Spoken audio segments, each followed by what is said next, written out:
Le porte-parole du PDCI-RDA, l'honorable Bredou Kwasi Smaïla, par ailleurs secrétaire exécutif chargé de la communication du PDCI-RDA, a animé une conférence de presse le vendredi 19 juillet 2024 au siège du parti à Cocody-Saint-Jean. Entouré de quelques cadres du parti, le porte-parole du PDCI-RDA a dressé le bilan des 200 premiers jours du président Tidjane Thiam à la tête du PDCI-RDA. L'honorable Kwasi Brandoumi Smaïla a également porté le regard critique du PDCI-RDA sur l'état de la nation avec un tour d'horizon sur l'actualité. Plus de 200 nouvelles adhésions au PDCI-RDA, la restructuration du parti, les tournées nationales du président Cheikh Tidjane Thiam, l'évaluation du personnel politique, des activités qui démontrent la vitalité du PDCI-RDA. À quelques mois des futures élections présidentielles qui sont prévues pour le mois d'octobre 2025, chaque parti politique et futur candidat se prépare pour solliciter le suffrage des Ivoiriens.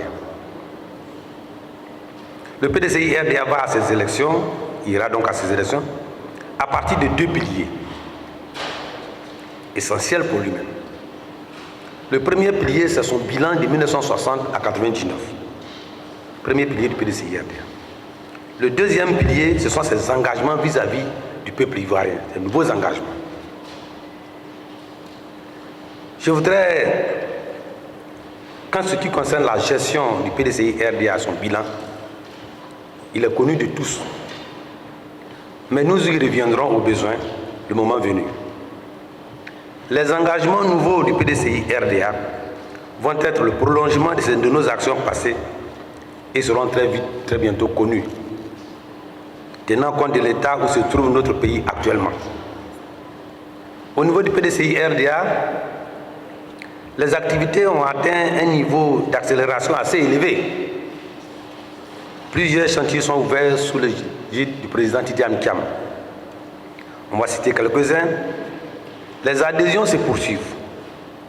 Au moment où je vous parle, depuis que les adhésions ont commencé, nous sommes à 19 809 nouveaux militants qui ont obtenu leur carte PDCI-RDA depuis le début de cette activité. 19 000. Le président du parti a procédé à une réorganisation du management de la direction du parti en y ajoutant les hauts représentants, selon le découpage des districts, plus la diaspora. Cela donne des fonctions nouvelles au cadre du parti. Ce découpage entraîne une revitalisation des activités au niveau de la base. Le parti a par ailleurs initié une activité d'évaluation de notre personnel politique. Actuellement sur le terrain, il y a une évaluation. Une des activités phares du président a été le démarrage de cette tournée à l'intérieur du pays, dans les districts. Ces tournées ont commencé par la Nawa le 22 juin 2024. Ce fut une grande réussite, avec beaucoup de leçons apprises. Nous y reviendrons si vous voulez bien. Notre dernière mission avec l'autorisation du président du parti à Paris est suivie par celle du vice-président Kra qui est actuellement à Paris. À l'issue de cette mission du vice-président Kwame Kra, d'importantes décisions seront prises au niveau de la diaspora par le président du parti. Le PDCI-RDA a commencé l'actualisation de son programme de gouvernement. Ce volet actualisation est piloté par le vice-président Kosi Benjo. Sur ce volet, le PDCI-RDA s'appuiera sur l'état de la nation tel que nous le livre le RDR. Promesses non tenues, dettes astronomiques, détournement record des deniers publics et mauvaise gestion des ressources naturelles. Très critique de la gestion du pouvoir RHDP, le conférencier a démontré la déroute du pouvoir RHDP dans tous les secteurs de l'économie ivoirienne. Je dis bien le RDR. En effet, le RDR, qui dirige notre pays depuis 2011, nous laisse un bilan sombre quant à l'impact de sa gouvernance sur notre pays, sur les Ivoiriens, sur notre environnement et sur nos ressources naturelles. On se pose ensemble une question commune. Quel est l'état de notre nation après 12 ans de gestion du RDR? On me pose souvent la question pourquoi j'ai dit le RDR. Parce que vous savez qu'une structure s'appelle le RHDP. Et le RHDP, quand vous regardez, vous savez notre logo. Pour nous, tant que le logo du PDCI sera dans une autre structure, ce ne sera pas une structure reconnue par le PDCI-RDA. Nous y reviendrons.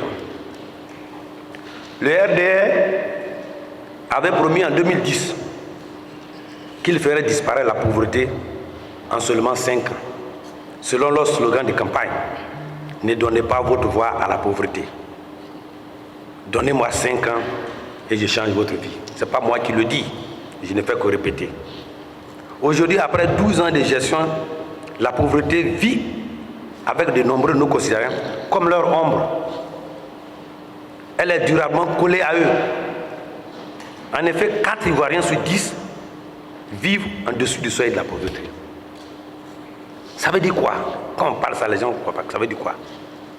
On dit quelqu'un qui vit sous le seuil de la pauvreté à moins de 500 francs CFA par jour. C'est-à-dire, tu peux avoir 2 francs, 3 francs, maximum 500 francs par jour. Quand vous calculez, vous avez à peu près 150 000 francs CFA par an.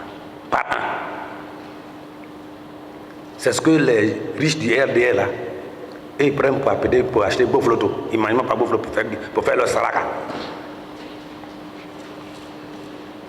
Donc c'est le problème de 4 Ivoiriens sur 10. Ne donnez pas votre voix à la corruption, avait-il suscité. Aujourd'hui, notre administration et les structures publiques riment avec les détournements et la mauvaise gestion des deniers publics.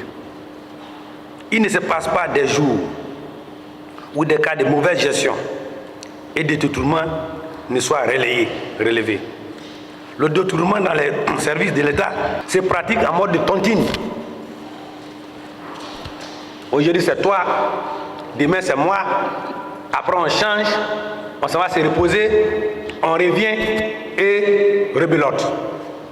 Voilà comment le jugement se fait ici. Le RDA a promis de faire de la Côte d'Ivoire un pays émergent en 2020. Vrai ou faux? Nous sommes en 2024 et on n'en parle plus. Il a promis de mettre en œuvre une politique qui permettra à chaque Ivoirien d'avoir un habitat dont il pourra solder l'achat sur plusieurs années. Chaque Ivoirien peut aujourd'hui se faire son propre bilan sur cette promesse. Vrai ou faux? Ce n'est pas à moi de le dire. Ils verront bien que les promesses et les engagements sont deux choses. En faisant l'état des structures sanitaires, de l'éducation de nos enfants, notamment dans les structures publiques, nos compatriotes peuvent constater que loin sont les promesses qui nous ont été faites à ce niveau. Les Ivoiriens vivent-ils mieux en 2024 qu'au moment où le PDCI était au pouvoir? C'est la question que nous allons poser à chaque Ivoirien. Et à cette question, chaque habitant de ce pays, de notre pays, doit répondre en 2025. La réponse à cette question est résumée par l'indice de développement humain, l'IDH, qui fait couler tant d'encre et de salive. L'IDH nous indique que la qualité et le niveau de vie des Ivoiriens ont régressé. En comparant l'IDH de notre pays à celui des autres êtres vivants dans le monde, notre rang qui était au pire des cas 125e sous le régime PDCI-RDA a régressé pour se situer à 159e, puis chuter encore à 166e à cause de la gestion du RDA. Alors faut-il continuer avec un système actuel ou changer? Les Ivoiriens auront besoin de changer. Et on change avec celui qui peut le mieux. On changera donc en 2025 avec le PDCI-RDA. Depuis 2014, par la loi 2014-131-131 du 24 mars 2014, le gouvernement du RDR a institué la couverture maladie universelle, CMU.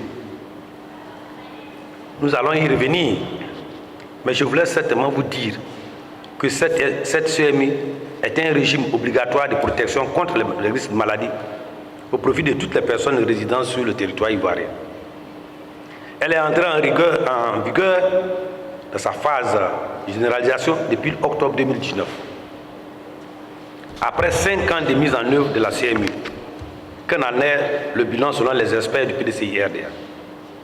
Pour les experts du PDCI-RDA, la CMU se solde actuellement avec un cuisant échec.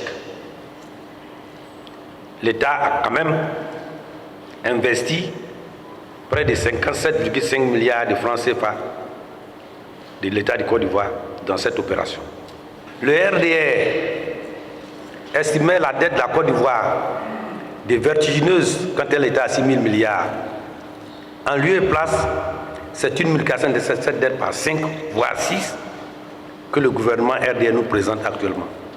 Depuis 2011, que le gouvernement RDR est en place, ils ont sont octroyé un budget global, c'est-à-dire qu'on fait le budget de 2011 à 2024, de 100 375 milliards, 188 millions, 554 051 francs CFA qu'ils ont pris comme budget. Malgré ça, ils nous laissent 30 000 milliards de dettes. Ce budget, c'est pas moi qui l'invente. C'est dans la loi de finances, les différentes lois de finances. Quand on regarde le premier mandat, de 2011 à 2015, c'est 17 000 milliards, 153 millions, 892 111 francs. Premier mandat. Deuxième mandat, 36 858 milliards, 953 millions, 606 327 francs. Troisième mandat qui est en cours là, on n'est pas encore arrivé à la fin. Déjà on a 46 489 milliards, 81 millions, 5 553 francs. Voilà les différents montants. Ce n'est pas moi qui les vante, c'est dans les différentes lois de finances. Ça fait un total de 100 365 milliards, 188 millions, 504 051 francs qu'ils ont pris pour dire qu'ils vont prendre pour développer le pays. Voyez-vous, on a fait ça, ils ont engrangé, jamais vu dans notre pays. Et vous savez que, selon le ministre des Finances lui-même, l'exécution des taux des marchés publics, on ressort, selon le ministre des Finances, 14,8% de gré à gré. Ça fait 15% moins. De gré à gré. Ça dit, Al-Baraka entre nous. Et vous savez que le gré à gré, c'est un arrangement qui ne tient pas compte de rien.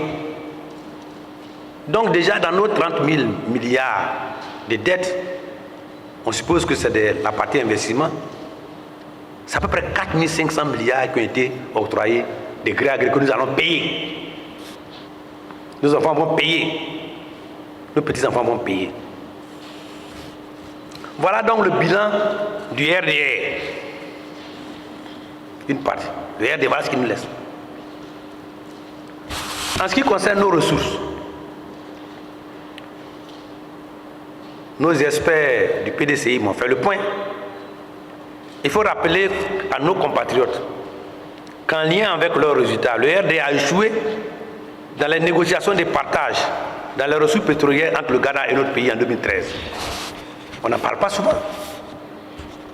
On avait un contentieux de partage des ressources pétrolières entre le Ghana et nous. Ils sont venus, ils ont dit qu'ils ont des connaissances internationales, ils ont pris des avocats. On est parti, on est sorti bidé. En dépit des centaines de millions de francs CFA engloutis dans ces négociations en 2013, le pays a subi un échec cuisant. Notre pays, par l'inefficacité des négociateurs du RDR, a perdu d'importantes ressources naturelles et financières. Ce qui est incompréhensible, c'est que le régime RDR n'a aucune explication au peuple ivoirien, ni à travers sa représentation nationale, ni à travers un quota direct. Notre environnement n'a jamais été autant pollué que sous le régime RDR. Les derniers drames survenus à l'ouest du pays en témoignent éloquemment. Ce n'est pas moi qui le dis. Au moment où le PDCI avait sonné l'alerte par le président Henri Konan Bédié, les responsables du RDR, comme à leur habitude, ont déplacé le problème sur le terrain de l'ivoirité. Et aujourd'hui, on vit comme tout le monde le voit. Nos eaux sont polluées, nos terres sont polluées, l'orpaillage clandestin a pris partout, les pollutions partout, les produits chimiques partout, les produits agrochimiques. Vous les retrouvez sur tous les marchés des villages. Le RDA a promis une meilleure répartition des ressources des matières premières agricoles en octroyant 60% du prix CAF aux producteurs. Le cas le plus emblématique est celui de l'anacarde. Au cours de la réunion du 20 février 2024, qui a permis de fixer le prix de l'anacarde en cours, le prix CAF annoncé était de 623 francs CFA. Mais les producteurs ont 275 francs. Est-ce que cela reprend 60%? Non. Les producteurs d'anacarde aujourd'hui ont vu leurs produits Borchamp, le prix de 345 à 305 et 275. Chaque année, ça diminue. En ce qui concerne le cacao, jamais dans l'histoire récente, l'offre du prix n'a atteint un niveau aussi élevé sur le marché international. Jamais. Mais donc le RDA aujourd'hui est incapable de respecter ses promesses vis-à-vis des producteurs. On dit que les producteurs se réunissent pour payer 50 millions. Et puis après ils se battent pour l'argent que vous leur avez distribué. Il ne faut pas nous prendre pour des enfants. Aujourd'hui, avec tout cela, le pouvoir des RDA n'est plus crédible. Au niveau de notre agro-industrie, le secteur du sucre et le secteur du palmier à huile, en termes de transformation, sont sérieusement ébranlés. Nous allons y revenir dans notre programme de gouvernement. Au niveau du palmier à huile, les grandes agro-industries, on a distribué des petits, comment on appelle, attestations d'autorisation d'installation des micro-usines, et les gens ne payent pas le prix aux choses. Ça fait que ça pose un problème. La sémence germée qui était le fleuron de la Côte d'Ivoire, elle est passée de 80 000 francs CFA à 140 000 francs pour les producteurs. Et pire, on a autorisé même des structures extérieures à venir vendre la sémence en concurrence de nos structures de recherche. Ça fait qu'aujourd'hui, le CNRA est déficitaire de 3 milliards de francs CFA. Quand on a fait le bilan du CNRA, c'est 3 milliards. Pas moi qui le dis. Le fleuron de la transformation des graines de coton, ça, je vais vous dire, avant, quand on était à Boaké, il y avait 3 symboles importants. Quand tu vas en Boaké, on dit CIDT, coton. Boaké, on dit Gonfreville. Boaké, on dit Trituraf. Voilà les grands symboles de Boaké. En dehors de leur piscine, de football, etc. En matière d'agro-industrie. Voilà les 3. C'est CIDT, Trituraf et Gonfreville. Le fleuron de la transformation de la graine de coton qui faisait une plus-value, on transformait ça en huile, qu'on appelait ça, je crois, éclat d'or. On faisait du savon avec l'usine Trituraf. Cette usine est détruite par les rapaces économiques. Il n'y a plus de Trituraf à Boaké. Pourquoi? Parce que la rébellion avait attaqué ça. La reprise de l'usine, qui était quasi abandonnée à cause de la rébellion, parce que les gens oublient que dans notre histoire récente, il y a eu une rébellion, et que certains qui sont là-bas aujourd'hui étaient les acteurs de cette rébellion, de par leur visage et par leurs actes. La reprise de l'usine quasi à l'abandon à cause de la rébellion a été trahie par manque d'approvisionnement de grains de coton. Un opérateur a repris ça. Et il fallait donc lui donner les graines de coton. Parce que pour ceux qui ne savent pas, le coton là, c'est comme à peu près là. Il y a la partie fibre et la partie graine. La partie fibre et la partie graine sont séparées mécaniquement pour ce qu'on appelle les usines d'égrainage. Et la fibre va pour le secteur textile. Et la graine qu'on jetait avant, elle sert à deux choses. Une partie directement pour la production animale, une partie qui est transformée pour sortir l'huile et pour pouvoir aller faire de l'huile et du savon. Et la coque qui est faite là sert à l'alimentation du bétail et des volailles. C'était le rôle de l'usine.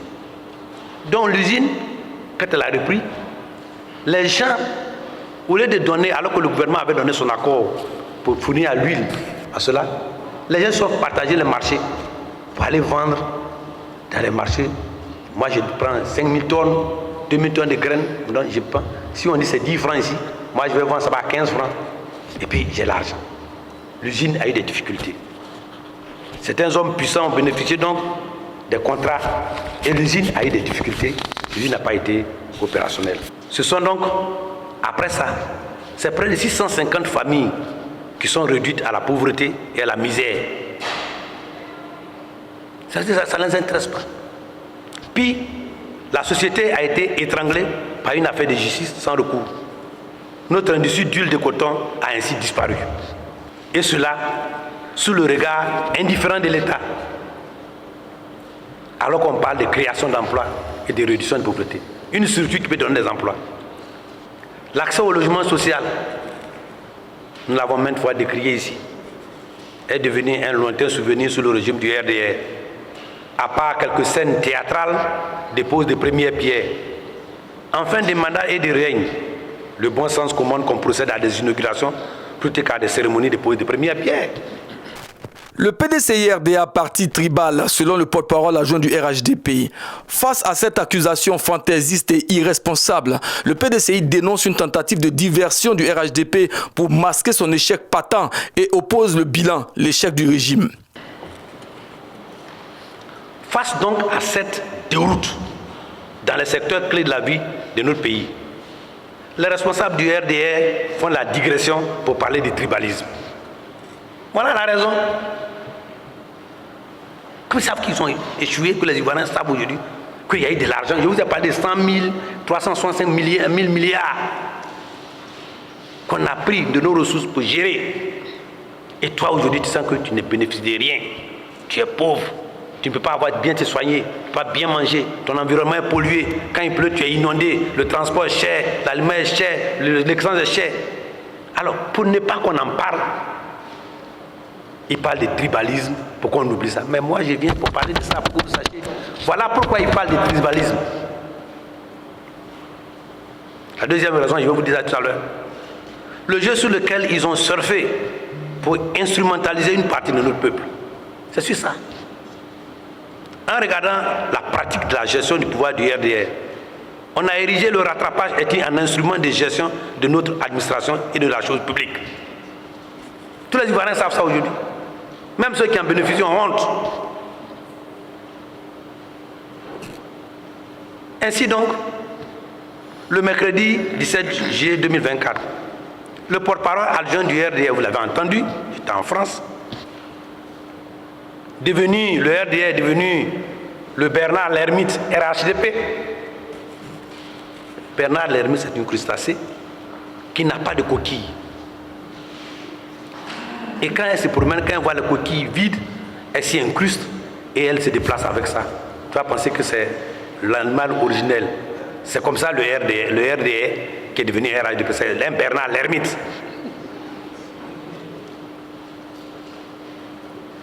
Le porte-parole adjoint du RDR donc s'est étalé en spectacle désolant en accusant le PDCI et son président des tribalistes au motif que le président Thiam a réuni ses parents pour avoir leur bénédiction avant d'aller à Mutin de Soubré.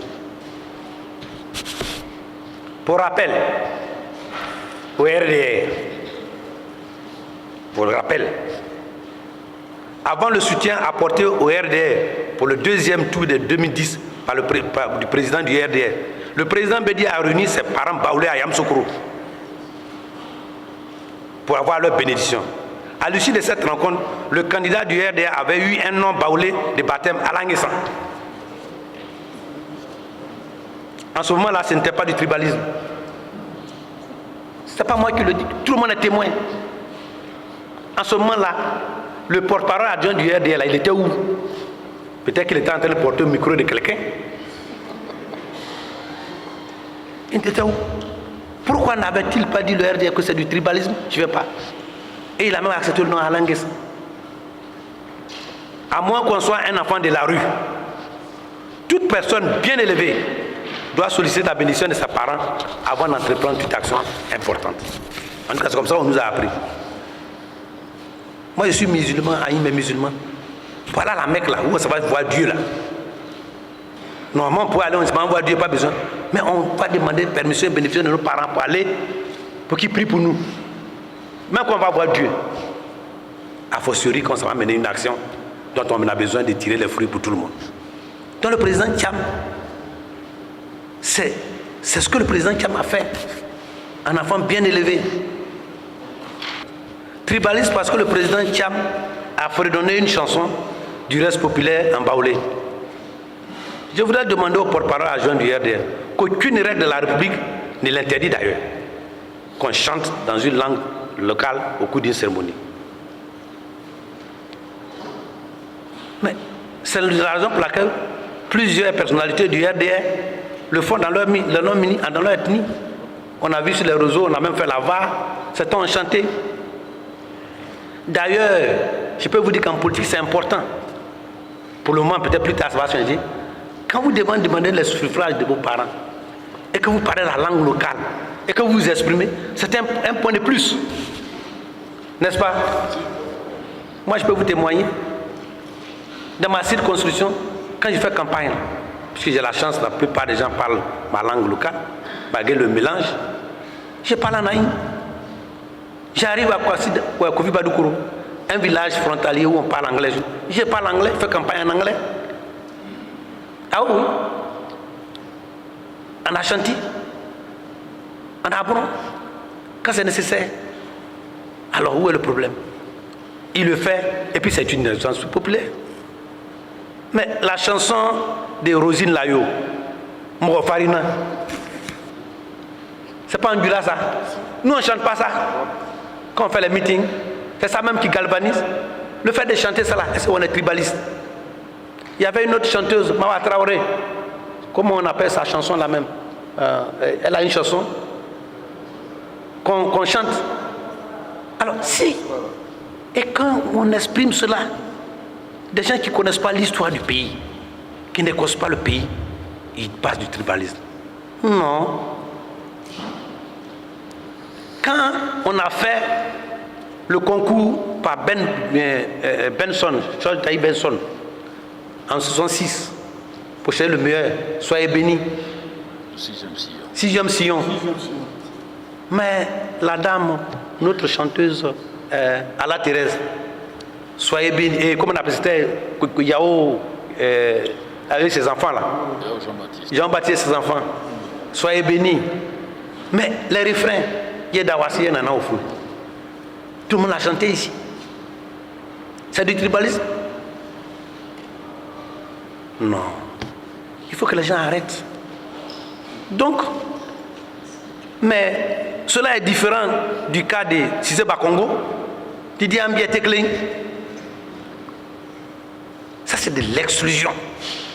Là, il n'en a pas parlé. D'ailleurs, il était à ses côtés. J'en avais parlé ici. Mais l'autre raison que les gens ne voient pas qui est politique et stratégique pour lequel le porte-parole adjoint fait ça, c'est pour nous amener, nous aussi, à insulter leur chef. Quand on va le faire, on va dire atteinte à l'honorabilité du patron, atteinte à... et puis ils vont nous arrêter, ils vont nous couvrir, puis on ne pourra plus parler. C'est leur stratégie. Vous vous rappelez quand je suis allé sur NCI, ils ont envoyé Gwali Dodo. C'était l'objectif de m'amener à insulter. Comme ça, on va dire non, atteinte à l'honorabilité du chef, etc., etc. Et puis bon, je vais avoir une affaire judiciaire, et puis ils vont boucler ma bouche. Donc leur objectif c'est ça, mais nous on va parler là. C'est pourquoi j'ai commencé mon exposé par faire leur bilan. Nous on va parler de leur bilan. On n'est pas dans les insultes. Et notre président nous a dit, pas d'invective, etc. On ne va pas le faire. Mais on va leur rappeler que le RDR, après avoir perdu la bataille de la réduction de la pauvreté en Côte d'Ivoire, celle de l'amélioration de la qualité de vie de nos compatriotes, celle de la lutte contre la corruption, le RDR dit veut nous ramener les vieux démons de la division pour justifier ce qu'ils savent faire le mieux, la violence et la rébellion. Voilà. Ils veulent nous amener à cela. Comme ils savent qu'on va faire des élections transparentes, on va les battre, ils veulent créer la violence et la rébellion. Et donc ils vont créer des problèmes qui vont nous diviser. Nous invitons donc tous les Ivoiriens à ne pas les suivre cette fois-ci, Allons aux élections transparentes pour amener le PDCI au pouvoir en 2025. Pour le progrès de tous et le bonheur pour chacun. Relativement à l'actualité politique, le conférencier est revenu sur la crise politique à Iré en fustigeant la violence du RHDP.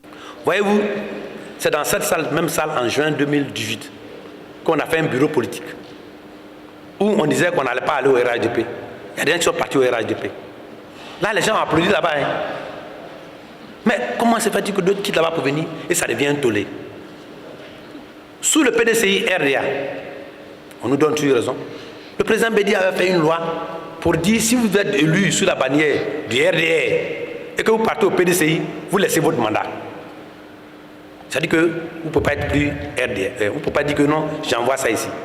Mais les nouvelles dispositions qui ont été faites après nous ont modifié ça. C'est-à-dire que chacun est libre. C'est pourquoi il y a des indépendants. Quand il y a les indépendants là, le peuple t'a élu comme indépendant, ça veut dire que tu ne dois pas être dans un parti politique. Quand ils vont chez eux là-bas, ils sont contents, non? Pourquoi ils disent pas non, comme tu es indépendant, il ne faut pas venir ici? Non. Donc je pense que si la classe politique estime qu'il faut respecter le choix du peuple, alors prenons des dispositions pour encadrer. Sinon, si ce n'est pas encadré, chacun fait ce qu'il veut. Nous, on n'a pas de problème à cela. Alors, le maire a viré. Mais pourquoi le maire a viré puis on veut l'empêcher avec des machines? On a même trouvé même des pistolets. Voyez-vous, c'est ce qu'il parlait là. C'est la rébellion. C'est la rébellion. C'est la rébellion. On va aller à une réunion avec des pistolets. Ça, il n'y a qu'au RDR qu'on peut voir ça. Et on n'en parle pas. Et au lieu de parler de ça là, c'est tribalisme vont parler. Est-ce que d'autres vont venir? Moi, je connais déjà 3 députés, je ne parle pas des maires, qui m'ont appelé et dit Brenmu, ouvre les oreilles. Très bientôt, nous, on va venir. On est fatigué. 3. De l'appel du PPACI au rassemblement, le PDCI, selon Kwasi Brandoumi Ismaïla, avisera au moment opportun. Alors, le PPACI l'appelle. Vous savez, le PDCI RDA est un parti constant, qui a des principes. Quand le président Gbagbo est venu de l'exil, de la prison, il a été reçu par le président Bédié à Daoukro. Et avant ça, le président Bédié avait dit qu'on créait un groupement non idéologique de tous ceux qui sont à l'opposition pour pouvoir aller. Hein. Donc ça, nous, on a été les premiers à en parler. Le président Bédié en avait parlé. Et donc, nous, ce n'est pas nouveau. Mais au PDCI RDA, on a une façon de gérer les affaires. Nous, on ne vient pas en public pour dire nos choses. On travaille à la discrétion. On a une commission qui a été mise en place, qui suit. Et on a même un secrétaire exécutif chargé des relations avec les autres partis politiques. Et on travaille dans ce cadre-là. Et c'est quand on doit tout boucler qu'on en parle. Le président Fouboyine disait que le lion, roi de la forêt, quand il est en train de guetter une proie, même quand les moucherons viennent là, il ne bouge pas. Quand on entend rougir, c'est qu'il a eu la proie.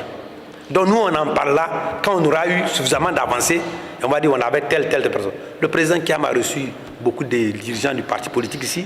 Il allait voir le président Gbagbo à Maman. Donc nous, on a une démarche beaucoup plus discrète, beaucoup plus professionnelle, beaucoup plus propre à nous, PDCI RDA. Au moment venu, quand on aura eu l'accord, on viendra faire une grande déclaration pour dire voilà ce qu'on a eu et les autres venaient. Et ce domaine-là, c'est un domaine qui est réservé au président du parti. Quand il aura pris position, il me dira et je vais vous le dire.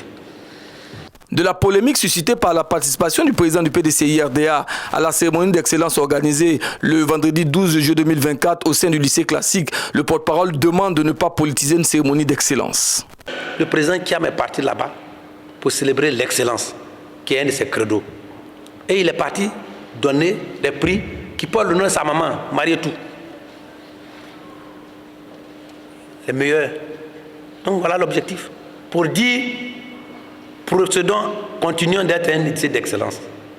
Un lycée d'excellence. Et voilà le modèle que le lycée classique a produit. Il a produit le ministre de la Recherche scientifique, de l'enseignement supérieur. C'est un modèle, qu'on le veuille ou non, c'est un mathématicien. Il a produit Kiam, il a produit 2 personnes. Il faut que cette idée de promotion, et le président Fouboy nous a enseigné, tout est d'exemple et de modèles. Tout est d'exemple et de modèles, il faut qu'il a dit. C'est un modèle. Nous devons faire en sorte que, quand il est rentré dans la salle, Moi, j'étais quelque part. Quelqu'un m'a dit, ah, votre président est là. Mais j'ai vu comment les enfants applaudissent. Ils sont contents. Un ancien major de promotion en Polytechnique en France, qui, comme Dieu a voulu, il soit du lycée classique d'Abidjan. Regardez les classements dernièrement des lycées. Il y a le lycée classique qui est parmi eux, le lycée Sainte-Marie, MPT, et puis le lycée scientifique. À part ça, c'est les lycées privés qui viennent. Nos lycées généraux là en dehors là sont loin. Ça veut dire qu'il faut promouvoir cela.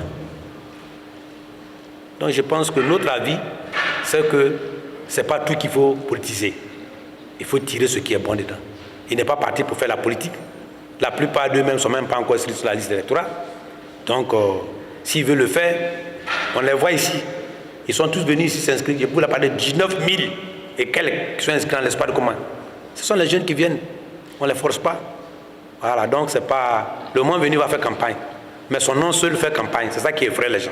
Sur la crise de succession dans le royaume baoulé, Brandoumi Kwasi Ismaïla a dénoncé l'émission de certains cadres. Le PDCI, selon lui, exige le respect de la tradition. Chaque peuple a ses traditions.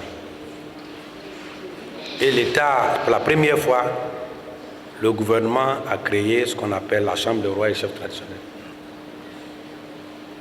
Vous savez que ce qui a permis à la colonisation de s'implanter, c'est la cooptation de l'esprit des chefs. Dans certains endroits, c'est les chefs même qui ont contribué. Et le qu'on appelle des cantons là. Cantons, ça n'existe pas dans ce pays, c'est les colons qui ont créé ça. Mais les royaumes, eux, ils ont existé. Quand on parle du royaume des Ndénié, ils ont leur modalité de succession. Qu'est-ce qui fait qu'aujourd'hui il y a des problèmes? C'est les cadres politiques. C'est les cadres. Il ne faut pas qu'on se le cache. Qui veulent forcément tordre la loi pour qu'on dise que non, moi je le domine. Parce que le chef est un canal par lequel on peut atteindre les gens selon son influence. C'est tout. Sinon, la tradition, personne n'a contesté la tradition. Personne n'a contesté la tradition. Pourquoi certains journaux saluent tel chef et quand d'autres journaux saluent un autre, c'est un problème. C'est la division, c'est la bataille politique, c'est être transformé dans la tradition et ils veulent détruire la tradition. Un pouvoir qui veut détruire la tradition, c'est pour empêcher la tradition d'être forte, de pouvoir s'imposer en tant que chef. C'est ça. On le voit. Quand les politiciens font campagne, ils vont voir le chef dans la chambre, on lui laisse des enveloppes. On connaît ça. Il faut qu'on arrête. Ça va déstructurer nos sociétés et ça va rendre la cohésion difficile. Le PDCI-RDA estime que c'est un problème de tradition. Il faut laisser les gens régler et ce qu'ils vont tuer. Chez nous au village, on dit toute personne qui marie ta maman, c'est ton père. Tu ne décides pas qui va être le mari de ta maman si ton papa est mort. Elle décide, elle dit que voilà mon mari. Si elle a décidé là, c'est ton papa. Tu ne veux pas réunir ta maman pour ça. Donc je pense que nous, PDCI-RDA, on ne s'est pas mêlés. Les cadres qui sont partis là-bas, c'est des cadres qui sont partis avec leur tête, leur identité de baoulé. Relativement aux velléités de candidature du ministre Jean-Louis Billon, le porte-parole du PDCI-RDA se veut rassurant de la tenue d'une convention ouverte pour désigner le candidat du parti aux élections présidentielles de 2025. M. Billon n'est pas à sa première expression de vouloir être candidat. Il a fait du vin du président Bédié. Vrai ou faux? Il a fait du président Bédié. Et puis, nous sommes le seul parti en Côte d'Ivoire pour le moment où les postes à ce niveau-là sont concurrentiels. À part le président Oufoué, c'est là. Nous, le président Bédié a été contesté en termes électoraux, hein, je vais dire, par Fologo, par Madi, par beaucoup de gens. Mais il a toujours accepté d'aller en compétition. Et après, il ne s'est pas chassé, ils étaient à ses côtés. C'est ça la démocratie. C'est pas aller prendre son chef, on vient là, on l'applaudit, et puis on dit, ça c'est pas du oufoutisme. Donc, M. Billon est en droit de vouloir être candidat à la convention. Ça c'est son droit. Et nos textes le prévoient. et nous allons aller à la convention. Soyez rassurés, le président du parti a dit qu'on ira à la convention pour choisir notre candidat à la présidence de la République. Clair et net. Donc, pas que... Mais par contre, dans un groupe, il faut respecter les règles. Il faut être fair play. Une fois qu'on sortira de la convention, tout le monde doit se mettre dans le rang. Pour le moment, on est allé au congrès, c'est Tidjane Thiam qui est le président. Donnons-lui l'attribut de président, aidons-le à ressortir le parti et on va aller à la convention. Si les militants participant à la convention estiment que c'est lui qui doit nous conduire pour la compétition de la présidence de la République, de grâce, donnons-nous toutes les chances et contribuons à son succès. Si c'est quelqu'un d'autre aussi, de grâce, on n'a qu'à le faire. Et ce n'est pas sur la place publique qu'on fait ces batailles, on fait des trucs, ça ne va pas arranger. Il ne faut pas que cela soit l'objet des jeux. D'ailleurs, ça ne fait que renforcer la démocratie en interne. Donc nous sommes habitués à cela. Nous sommes habitués aux élections. Allons avec un tempérament bon, avec le bon langage, allons à la convention, on va choisir. Et puis qu'on choisit, on va aller. Parce que l'objectif, ce n'est pas d'avoir un candidat. Je l'ai dit une fois, dans un des journaux là, du vivant du président Bédié, que le PDCI-RDA n'est pas à la recherche des candidats, puisqu'il y en a suffisamment. Le PDCI-RDA est à la recherche d'un candidat qui peut nous faire gagner les présidentielles. C'est ça la nuance. Le PDCI-RDA entend maintenir sa dynamique de reconquête du pouvoir d'État tout en restant proche et solidaire des Ivoiriens.